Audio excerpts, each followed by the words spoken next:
If you would like to earn CPE credit for listening to the show, visit earmarkcpe.com/FPA. Download the app, take a short quiz, and get your CPE certificate. If you would like to earn continuing education credit for your FP&A certification from the Association of Finance Professionals for listening to the show, go to the show notes for details on how to earn the credit.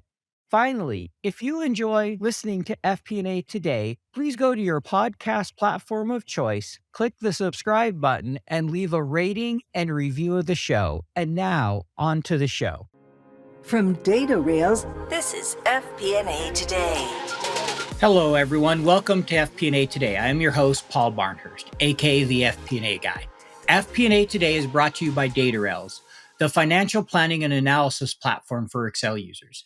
Every week, we welcome a leader from the world of financial planning and analysis. Today, we are delighted to be joined by Ashok Manthena. Ashok, welcome to the show. Thanks, Paul. Thanks for having me here. Really excited to have you. So let me just give a little bit about his background.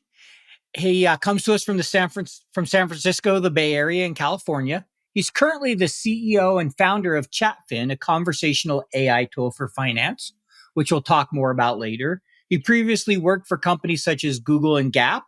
He earned his MBA from the University of Akron. And so that's a little bit about his background. What we're going to start with is we have a section where we like to get to know our guests a little bit. And we're going to try something different today and have it at the beginning. So these questions, you get 30 seconds to answer each of them. All right. They're kind of a rapid fire type thing. There'll be 4 questions here we'll ask you, and then we'll give you an opportunity to tell us a little bit more about yourself and dig into the interview. So the first question here is, what is something interesting about you not many people know?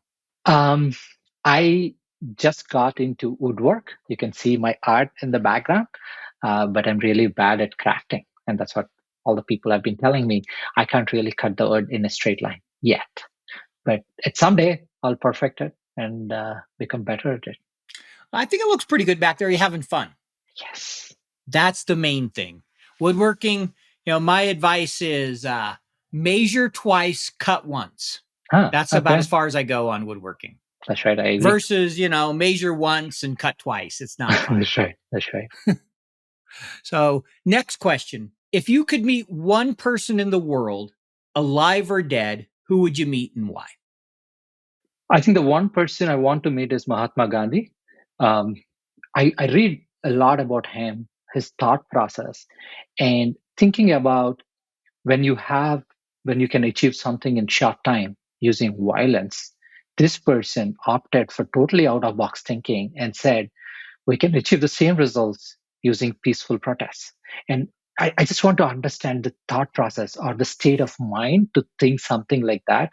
So I would love to meet him in person and just understand his thought process. That would be an amazing person to meet. I would love to sit and have a chat with him and learn how he came up with his approach, how he thought about it, why he felt that was the best way. It would be definitely be a fascinating conversation without a doubt. We should do a podcast with him then. All right. Well, if you can get him on the show, I'll go ahead and interview him.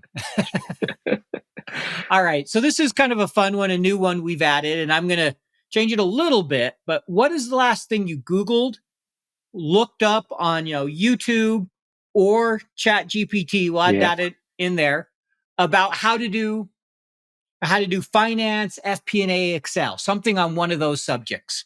I think it's more ChatGPT these days than Google, right? I think it is. Yeah.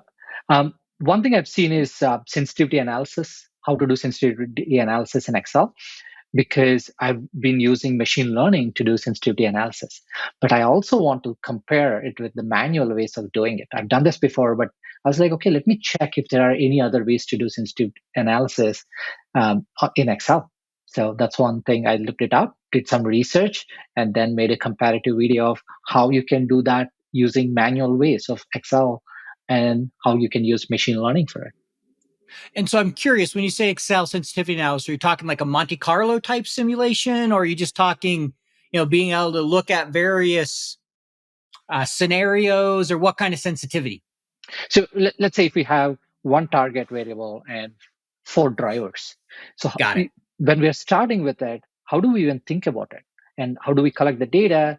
And just the basic methods to do it in Excel. right? Then we'll go slowly with Monte Carlo. Then we can use machine learning. So I'm looking for that basic method of doing sensitivity analysis. Makes sense. Got it. Okay. Speaking of Excel, what's your favorite formula, feature, thing about Excel? I think the one thing is about the ability for us to run code within Excel, right? We have run VB scripts and all macros, right? Now we can build plugins in Excel. So we can bring in AI into it. We can bring the ChatGPT kind of stuff into it. So that's what I'm very excited about, the Excel feature. Excel is not going anywhere. I totally agree with you. I saw someone comment on LinkedIn that AI would kill Excel. I'm like, if anything, it's going to enhance Excel and spreadsheets, Right, not right, kill them. right. So you and I It are could on be the me. same page. Right. It could be me saying it, but I won't say Excel will be killed, but most of the manual process will be moved out of Excel. But Excel as an interface will still exist. Sure, a lot of things will be automated and That's right. we'll use it differently, but I think the form function of the spreadsheet is Yes. just it is so easy to use, so perfect for so many situations that is never going away. Whether Excel is always the dominant spreadsheet or whatever the tool may be called, the spreadsheet is just too valuable to not be used. I mean, you brought up a very good point. We are so used to reading text, right, or a single data point. But Excel or the tabular way of looking at data, I think Mhm. human brains evolved into looking at tabular data now. So think about having these 100 data points, and still our brain can see those 100 data points and make sense out of it.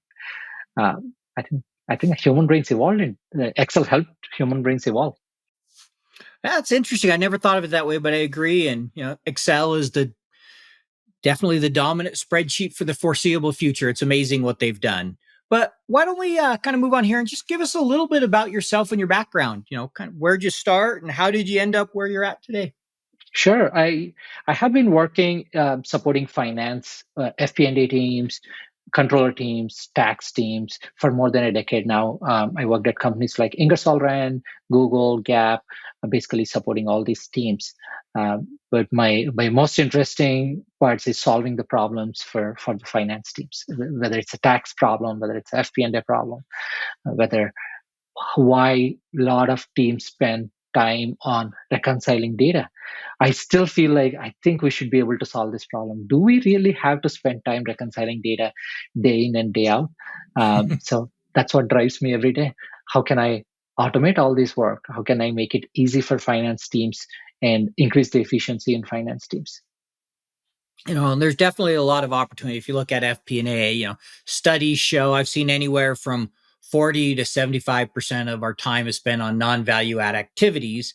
And the Exactly. biggest of those non-value add activities is dealing with data, That's whether right. it be data cleaning, data prep, whatever it might be. And those are the type of things we obviously want to automate so we can focus on supporting the business. So That's I'm right. glad we have people out there working on that because I appreciate that for sure. I have done this survey as well, Paul, and what I've seen is in FP&A, 70% of the time is spent on business execution, right? Only 30% on insights. And when I say execution, it's more of getting the data, cleaning up the data, talking to people. See, Mhm. this takes 70% of time, and 30% and less than 30% is on insights. I Yep. think it should be reverse. We should spend more time on the insights part. Then FP&A is in a driving seat, giving the rest of all the business teams insights. What this is what we can do. This is what we shouldn't do. But that will only happen when we automate this 70%. Agree. I'm with you. We definitely all should be spending more time on the partnering, the insights, the strategic, the driving value versus well, why is this file Delta and this file over here is Delta Airlines and how do I get it all matched up? That's right. Right. We've all dealt with something along those lines. So That's right. for sure. So you and I had the opportunity to meet this summer at Operators Guild at the summit. Maybe can you tell Yes. our little bit to our audience about OG and what you learned from the summit and why you're involved in Operators Guild. So maybe just give us a little bit about that. Right. I really like working from home, but I don't think there's nothing that beats the face-to-face interactions. OG Summit gave that chance. Of course, COVID for couple of years. We didn't move from the house. We all stayed home. We did this Zoom call. Zoom calls are good. I've been following FP&A guy podcasts and your videos for a while. I feel like I'm connected to you, right? But only when I met you at OG Summit, we just hit it off right away. We had a conversation. The empathy flows, and we're like, okay, what are you doing? How can I help? And that kind of things that only happen at summits like this. It's just because people are much more relaxed, and we are much more willing to hear what other people is saying, what their problems are. So that's what I liked about OG Summit. And it's also, and the one thing, peculiar thing that I've seen is everyone there is celebrating other people's achievements. And I really liked it, right? I mean, it's not like there's like, okay, you did this, it's amazing. What can I help? How can I help for you to go to the next step? And I think that's a very rare thing that happens. So I'm looking forward for the next summit as well. Yeah, no, it was a lot of fun and it was great meeting you and others. And there is a difference when you get to meet somebody in person versus talking to somebody on the phone, when you can hang out with them and have those conversations informally and see their face and their body language. There's definitely benefit to that. It's great to be able to be out. We all went through those couple years of COVID, and there were some real challenges feeling locked up for a long period of time. You know what it is like. 13 different spreadsheets emailed out to 23 different budget holders. Multiple iterations, version control, errors, back and forth updates. You never really feel in control of the consolidation and collection process. Yep, I've been there. Stop, breathe. DataRels is the financial planning and analysis platform for Excel users. DataRels takes data from all your company's disparate sources. No organization is too complex, consolidating everything into one place, secured in the cloud. Now all your data finally talking to each other. Everything is automated back into your report in Excel. Cash flow, FX conversion, intercompany transactions, now automated and up to date. Drill down and variance analysis in seconds. Don't replace Excel, embrace Excel. Turn your Excel into a lean, mean FP&A machine. Find out more at www.datarels.com. Now, obviously, you've worked with the finance tech stack quite a bit, the FP&A tech stack across the whole spectrum there. So how do you see that evolving?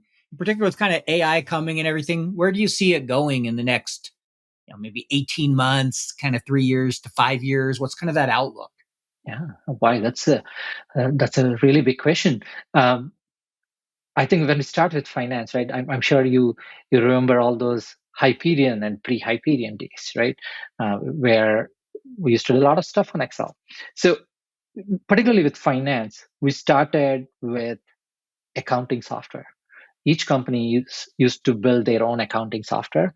And then slowly we said, oh, there's packaged software now. These CDs that used to come in, we used to load it into our laptop or computers, then install it, then start using it. Then slowly it became big. We started installing on servers, and then everyone started using it. But then we realized, okay, there are problems with servers. There's a lot of maintenance. So there is a cloud software that came in. I remember this conversation during 2014, 15, big corporations, right? They said, we will never go onto the cloud, particularly for finance software. And they have a very strong reason. They said, this is finance software. We are this huge company. We don't want our finance data to go outside. It's like, okay, makes sense. Couple of years, they're all on cloud. All their software is installed on cloud. And then they said, we are not going to use any of the SaaS softwares because we want this software to be installed on our cloud instance. So it is with us, right? 2 years down the line, now, everything is on SaaS softwares. It's also good. So SaaS is going to stay. When I say SaaS, right, for our audience, it's software as a service where you don't have to install anything. You just get a URL and your credentials, you log in and you start using it. Yep. You don't have to install it. The biggest advantage that happened with SaaS software is there is no server maintenance. You don't need a lot of database people or your SREs to maintain this software. It's all maintained by the vendors, right? So all you have to do is use it. Of course, there will be integration. You still need some engineering team that manages integration, but we have taken all that work away from IT, and now finance can do a lot of stuff. Finance can do the configuration of the software itself. Some finance folks are really good with it, and they start using it. So this is like the on-prem to SaaS evolution that happened, and it's going to stay, Mm-hmm. right? That's one part. Now the AI, the big thing that is happening with it. Predictive analytics is a huge thing, and it is coming after finance, right? It's finance has been a little late in adopting AI for predictive analytics for various reasons. And then there is generative AI, the chat GPT part. Right now, when we're thinking about how can we use even this chat GPT for finance, a lot of people have been started using like Google, right? Give me some Mm-hmm. formulas. But that's a very basic use case. Once you start going into the details where you can use finance, and it's going to be amazing what you can do. I just heard one of this use case from one of my colleagues is when you're a CFO or a VP of finance, you get a lot of questions from your team. I mean, if you let them, your team always wants to pick your brain on something, right? Can you document that? Can you document your thoughts as a CFO or a VP of finance and give it to a chat GPT or a large language model so that it answers questions for all your employees? Think about that. Think about how it changes, right? Of course, let's say if it can't answer, you can always find the real CFO. But if you actually create that content and train the LLM, it's going to be a huge advantage for your team. What CFO wants to think about a specific aspect of it. So that's a very unique use case. I haven't heard about it before, but now I'm like, oh, this makes sense. But as we discuss more about AI, let's talk about more use cases about predictive analytics and also generative AI. Yeah, we'll get into that some more. And I appreciate kind of the history. And, definitely we saw the cloud. Now we're starting to see how AI comes into it. We've Yeah, seen the last few years, native integrations, APIs have become so much easier, right? It's nowhere yeah, near as difficult as it used to be to have systems talk to each other. There's a for lot sure. more webhooks and ways. Now we're seeing much better integration. And now we're going to see that next step of how does machine learning, generative AI, other things move us forward to be more productive. Yeah, I heard someone say that, and we'll talk more about this later, but they called AI, instead of the fourth industrial revolution, the first productivity revolution. for And sure. I thought that was an interesting way to look at it. That's right. So, going back to a little bit of your work experience, I know you spent roughly 5 years at Google and Yeah. you did mostly financial reporting and financial systems. So, can you talk a little bit about that experience, kind of what you did and what you learned from your time there? Um, One thing that is striking at Google is the amount of resources that are available for finance, right? I haven't seen that in any other company. Maybe it's companies of that scale have that resources available, right? What it means is that every module or every team have specific people that takes care of that process. For example, if you take just as an example, fixed assets, there is a set of team that takes care of fixed assets, and it's a really big team, and there is Mm-hmm. teams for every module. So people do a lot of specialized activity for that processes. But in other companies I've seen, there's one person managing everything. And that's, I think there's an advantage and disadvantage as well of doing that. It's good for an employee to actually learn a lot of things, but also now you're it's a lot of work for you to manage everything, and you won't be specialized in anything special. The second thing is the mindset, how the automation is done in the company. For example, in finance teams, this is not driven by, of course, some of them are driven by leadership, but this is not. This primarily comes from the DNA of the teams itself. Is the willingness to automate manual processes. So they bubble up naturally when they find there is a manual process that is going on, and now everyone comes together and think about how to automate that processes, and they're okay to invest money to automate that process. And I've seen amazing automation that was done there, and probably still doing it. But I haven't seen that kind of the ability to automate it within the teams and also surface it so that everyone knows this has to be done. Interesting. So you're saying just kind of from a resource standpoint of any of the places you've been, they did the best job of really helping surface and automate the various tasks within For sure. finance. That's right. Yeah. And that's where I should have been working instead of some of the companies I was in. Oh, wait, did I say that out loud? No, I'm just kidding. Definitely have done my share of the manual stuff, but that's great. That's what you want. That's so how, if you were involved in that kind of an environment, how did you work with FP&A and what advice would you offer to FP&A of working with someone who's kind of liaison between IT and finance? Like how can they work better together? I've done that before, right? Like being a liaison between finance and IT, making tech people understand the finance language and the other way as well. But I still think, do we really need that job?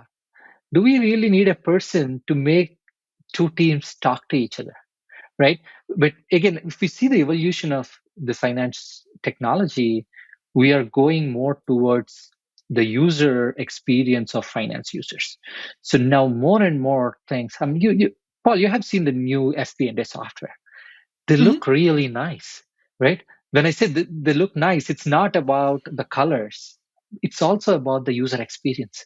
If you have to find something, you can go easily find a lot of things there. So that kind of user experience gives ability to finance users to perform most of their duties, right? They don't need someone, an IT expert or a functional expert, techno-functional expert to come and help them. So that is helping. So I think this job of creating, the conversation, enabling that conversation between IT and finance will probably shrink more and more with AI coming into picture. And finance should be able to talk to tech directly. And also, as I said, the tech impact and the tech work has been reducing over the years, and hopefully it will reduce more and more in the next few years. So finance people can drive a lot of this stuff. Like, for example, if you want to build an automation within finance, how do we do it right now? We have to have an RPA tool and ask someone to do it for us. You need an RPA expert to come and help us. Can we do it with AI? Can we just say a simple chat message and say, for example, I have to run this report every day.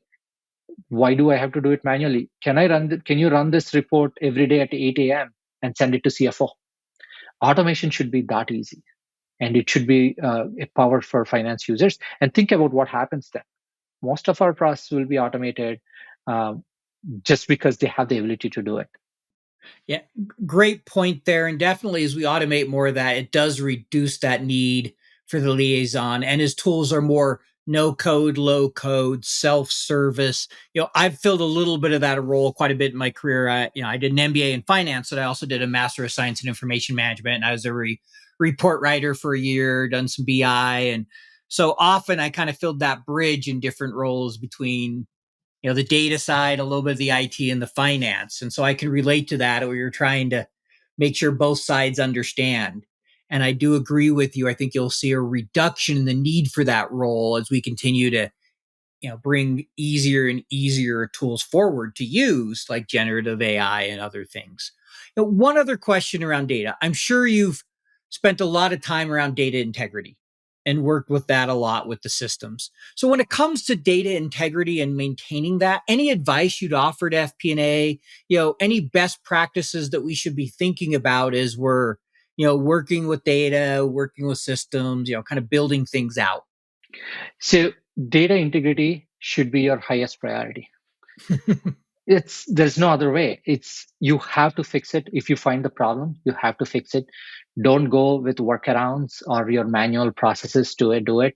Stop everything, get your investment, and focus on building that data integrity.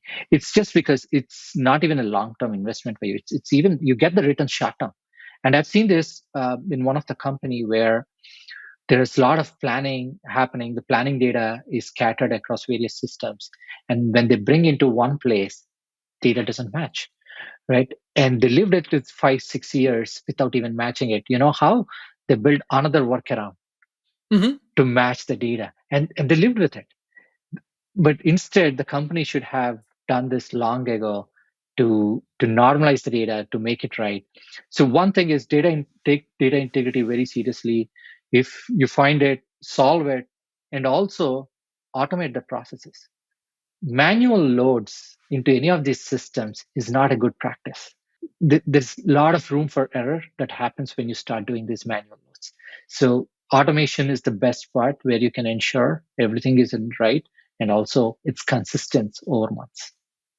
I love the part where you said basically, if you see a problem, don't just build a workaround, but figure out how you can solve it. I mean, Right. ideally, with data integrity, whenever possible, you should always strive to solve it at the source. That's right. Anything other than that is a band aid, That's like, right. as you were saying. And so it's great advice, but so often we don't worry about the source and say, well, here's the big workaround.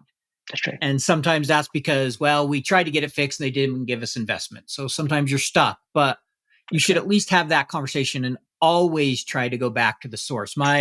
Interesting when we talk of data integrity, it's kind of a passion of mine. My internship out of grad school, I actually worked in a data integrity team for American Express. So I spent all summer looking around credit card codes and trying to find how accurate the coding was to what we had expect it to be and what were concerns around it, because they just rolled out a new card number system.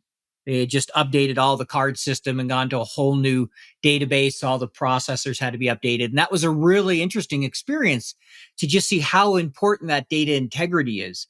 Yeah. Realizing that, if that card's not coded right, somebody's not getting their rewards because it's not coded as a proper gas station or a grocery store or whatever it might be. Because, right, there's all kinds of different rates with different credit cards. So it was a really good learning experience early in my career to just see how huge the impact can be of simple data mistakes that sometimes people think, it's not a big deal, I'll just fix it here, and don't realize how big the impact can really be. Right. And Paul, let me ask you this. When, as a finance user, when you go through this process, right, like let's say forecasting process or a planning process, and you see these data integrity issues, what needs to be done to surface it to leadership, right? Of course, you can't really stop all your forecasting process and say, I can't do this until I fix this issue. You still have to continue. And that's what all finance user does, right? What do you think is the best way that it can be surfaced to the leadership? Well, I mean, obviously, I think there's a few different ways, but I think the first thing is whenever you come across it, make sure you keep track, keep a running record of it. Second, have that conversation with your boss and ask him, because he's often going to know, or she, your boss is often going to know what's on the horizon. Like maybe they're bringing in a new ERP or they're bringing in a new billing platform. And so maybe they'll say, hey, we need to do a Band-Aid till this is here. But I think it starts with having the conversation with your boss. It also there's ways you can bring it into with your business partners, and not in a way of, hey, here's the problem, but as you go through and you explain data saying, look, here's all the assumptions we had to make because of data quality issues. And so we have less uncertainty that this is the right path forward. We have some recommendations of how we think would improve that. And we'd love to have those conversations with you about maybe how we fund it if you've already talked to your manager. So I think there's a few different approaches depending on what business you support and where you're at in the business, right? If you're working in corporate, you may have more access, especially a large company, to, CFO or high leaders where they're going to easily see it. In other roles, you might be more distant and you just kind of have to run it up through the chain. So I don't know if there's one right way, but I think it starts with recording it.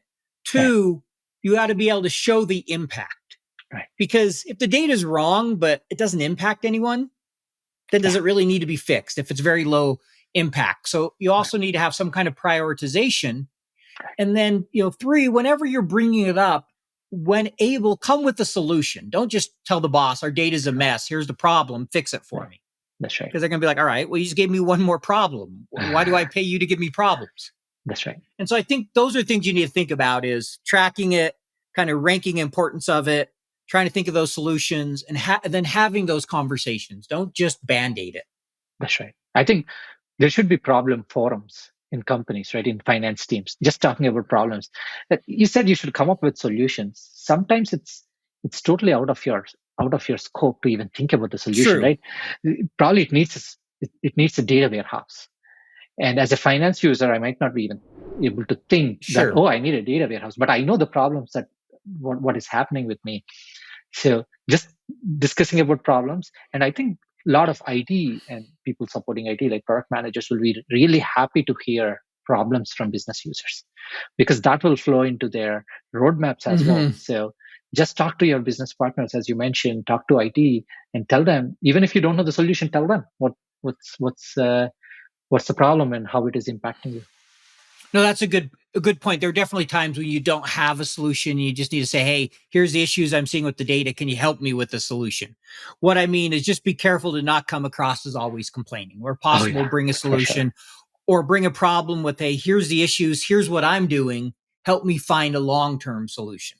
That's right. So yeah, I agree. I agree with you. There are definitely times we may not, some of us may not even have an idea where to start.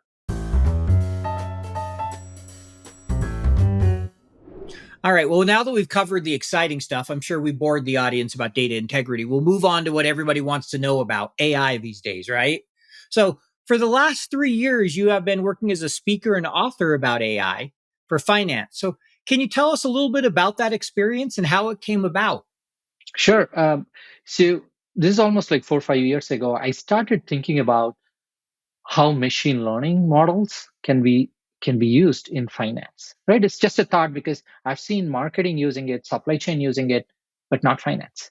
And it's like, okay, in finance we have a lot of data, and can we use this? And anyways, we are using the data. For example, in FP&A, we use our historical data, we use our future assumptions of our span or of the markets, and then we forecast, we predict. Can we use much more data driven way to forecast this? And that's how I got started.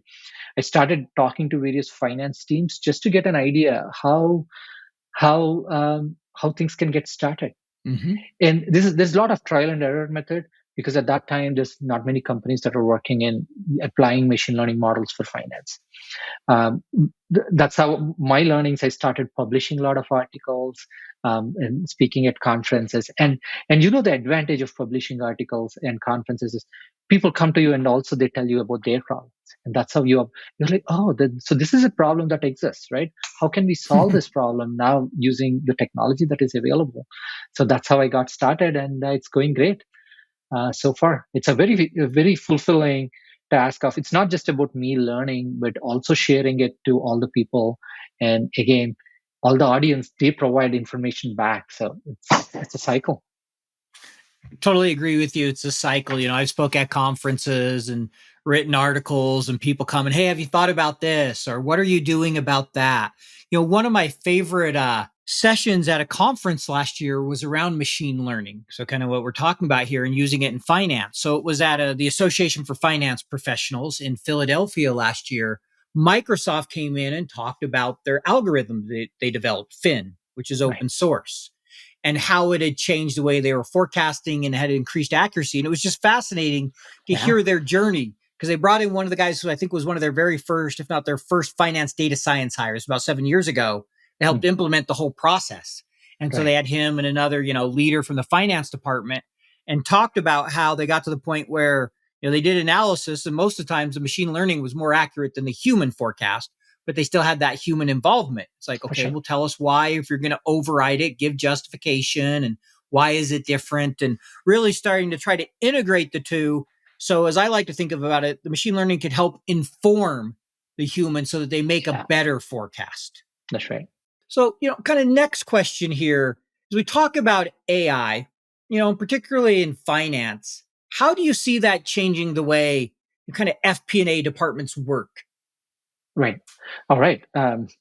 Now, there are two ways, right? One is predictive analytics, as I mentioned earlier, is take your historical data, take your future assumptions, feed it to a machine learning model, and get predictions out of it. This is a high level what is done in predictive analytics, Sure. right? And you get a forecast, and or your prediction, you can start using it in any of your other processes. The second is generative AI.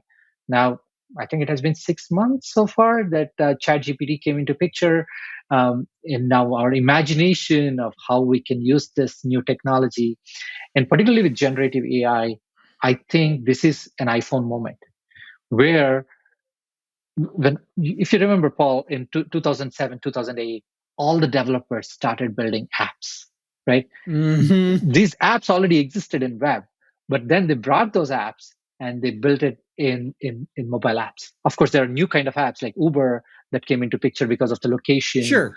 So this is that moment with generative AI. What is going to happen is we're all going to build systems or technology that already existed and also new applications using this.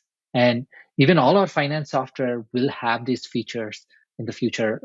How can we achieve things using just text as an input? So let's start with predictive analytics, right? How predictive analytics can be used. Let's say if we take an income statement, we do income statement forecasting every month, right? Most of the companies we do every month, and then every quarter, every year, and we do budgeting as well, and then we do long range planning. And most of this process in big companies, what I've seen in mid-sized companies is there's a line item owner, right? Each line item, there is an owner who predicts it. But does anyone know what this person does to predict that, right? Did anyone go into the process to find out how he actually predicts it? Of course, he's accountable for the forecast and probably for the forecast accuracy, but we never ask him, what is your process? And is this process consistent with all the other line items? So this is where machine learning can really help. The best way to is to start with one line item, take the historical data, take the future assumptions, and then automate it. Same thing with revenue forecasting. Revenue forecasting is a huge thing. Every company wants it to be much more accurate. Can we take revenue line item in an income statement and automate that forecasting process? Now, if you take revenue forecasting, what are the drivers that impact revenue? It could be your marketing expense. Usually there's a direct correlation between marketing expense up to a point, Mhm. right? To your Sure. revenue. It could be an inventory if you are a retail company. It could be market conditions. It's macroeconomic conditions like interest rates and all these factors, right? Now, how do we take these factors? How do we take this data and give it to the machine learning model? What machine learning model does here is the sensitivity analysis. It's nothing. It's just the sensitivity analysis it does. What it means is that it changes different factors of it and see Mhm. how it impacts your target variable, which is your revenue, right? Yep. And then it comes up with an equation with weights around it, with weights for each driver. So in the Sure. future, when you say, okay, I'm going to spend 20% more on my marketing, keeping all my other parameters the same, it'll give you an output. It'll give you a revenue prediction for the next year when 20% it is more. But you can always add other factors into it. What if interest rates reduce by 1 percentage point? How will it impact? So you can always give that input as well and see how the modeling changes and how you get an output. So this is basically what is done in predictive analytics. And coming to generative AI, so I know a lot of finance teams started already using generative AI like ChatGPT for writing emails, for finding VLOOKUP formulas, for Excel formulas. But the biggest advantage, biggest benefit that comes from ChatGPT or more of large language models in finance is chat as an interface. Till now, Excel is our interface. Um, Word documents are an interface. Some of the ERP softwares are our interfaces. If we want to look at a report, we go into ERP, run the report, and we see that report, right? But now chat as an interface is going to disrupt all this. So you can say it's just chat. How will it impact my operations? I'll give you an example where if I want to run a report to get my data for cash accounts, right? I want balances for my cash accounts for this month. How do I do it at this point of time? Either I go to Excel, run my Excel plugin, right, which connects to the software and gives me the data. Mhm. But for me to do this, I have to know all the URLs, how to connect, right? And then I need to know what are my cash accounts. Sometimes you remember what are cash accounts, but most of the times you don't. When you have 500 different accounts in your income statement, you won't remember what are all your cash accounts, right? But now you have to use your brain power and memory to come up with. If you don't remember, go check your chart of accounts, find out all your cash accounts, put that in the Excel. So this process itself is going to take 10, 12, 15 minutes for you, even if you're an expert in it, right? Now, if you say in a chat feature, if you can say, give me balances of cash accounts for this month, the system will understand what are cash accounts because it has that information already. It knows what are cash accounts. It goes and matches what are my cash accounts. Okay, these are my cash accounts, and it says okay, balances. Now it should ask, do you need a translated balances, or do you need it in your local currency? Those are the questions it will be able to ask, so that these are taken out of my mind as a finance user. So this is where the biggest value addition of generative AI happens, is chat as an interface, because we are adding all the intelligence to it, which makes our life much more easy as a finance user. So I have two follow-up questions on this. The first is when we talk about predictive analytics and writing algorithms, machine learning, whatever, trying to forecast revenue and things. What one thing I've always heard is having enough data to get a level of accuracy. I don't see that going away anytime soon. So what would you say to companies? I mean, there's a lot of small companies that may not have much data, or new companies.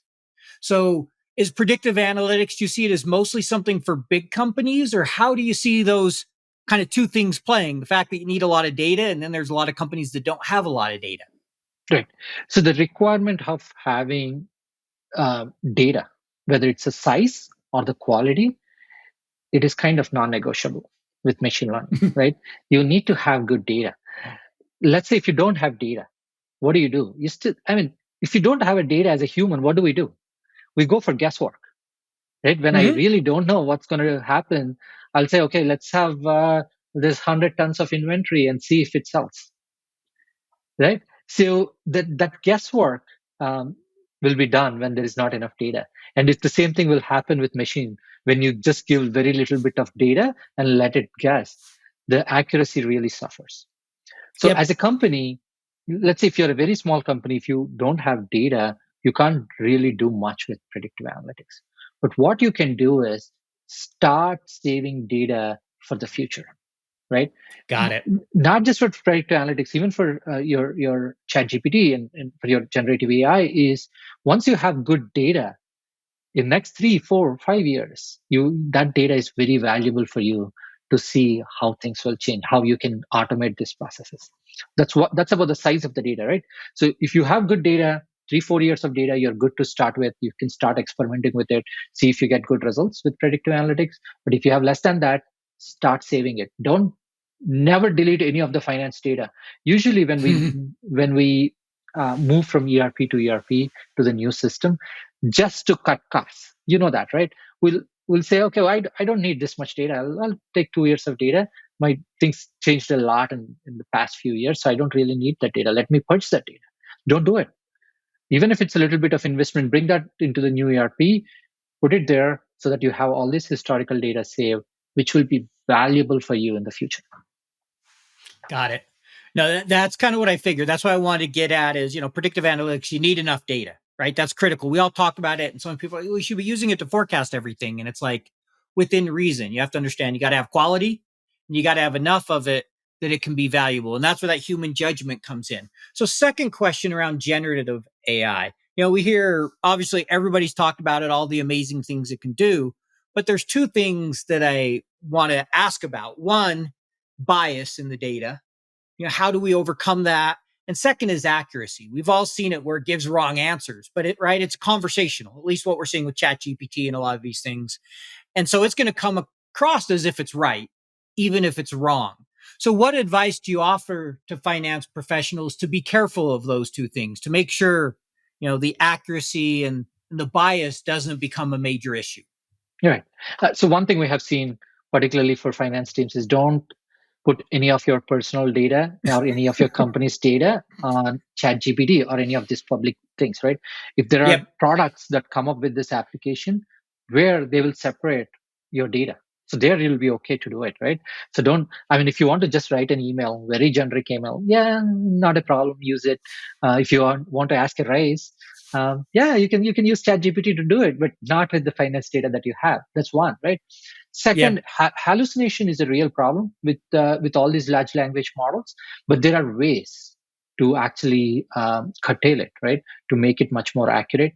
For example, we are building ChatFin, which is large language models for finance teams to go query your ERPs to run reports or to get all your data into one place.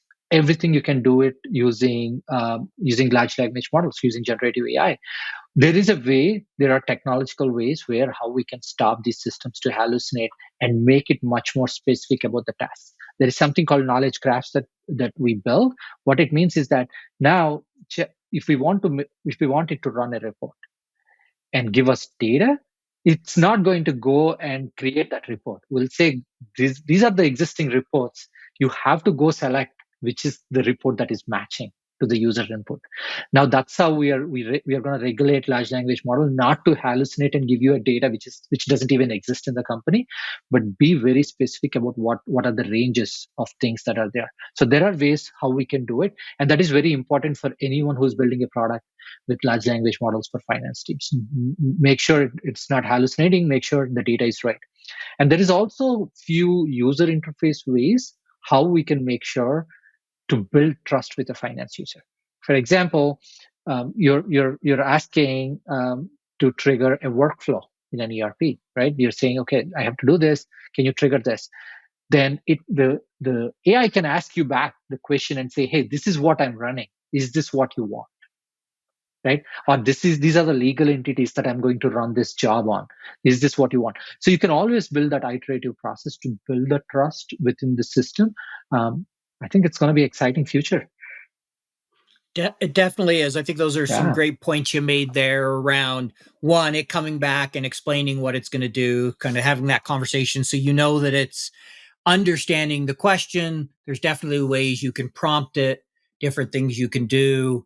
But yeah, one thing I like to say, especially right now, is I like to think of it as kind of a junior analyst or an assistant, in that I would never take a junior analyst's work and just give it to the CFO without looking at it. That's right. Right. Same idea applies here, is you need to make sure you're reviewing it and not just blindly trusting that everything is right. Or at least I would say do it at your own risk. Right. That's right. So can you talk just a little bit about what you're building at Chatfin? A little bit about how you think about, generative AI in the future and how you're playing a role there.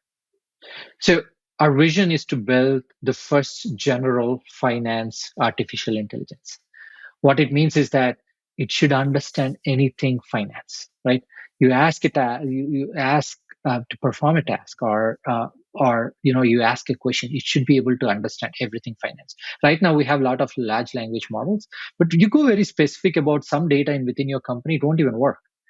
Right. Mm-hmm. So that's what we are building. How do we take data within the company, like, the existing data, and also combine this intelligence so that it understands all the finance language, finance inputs, finance data. So that's what Chatfin is about. It's a digital assistant. It's a platform agnostic, so it can connect to any of the finance software that you have, but it will be like an assistant for all the finance teams. You ask a question, you can automate tasks.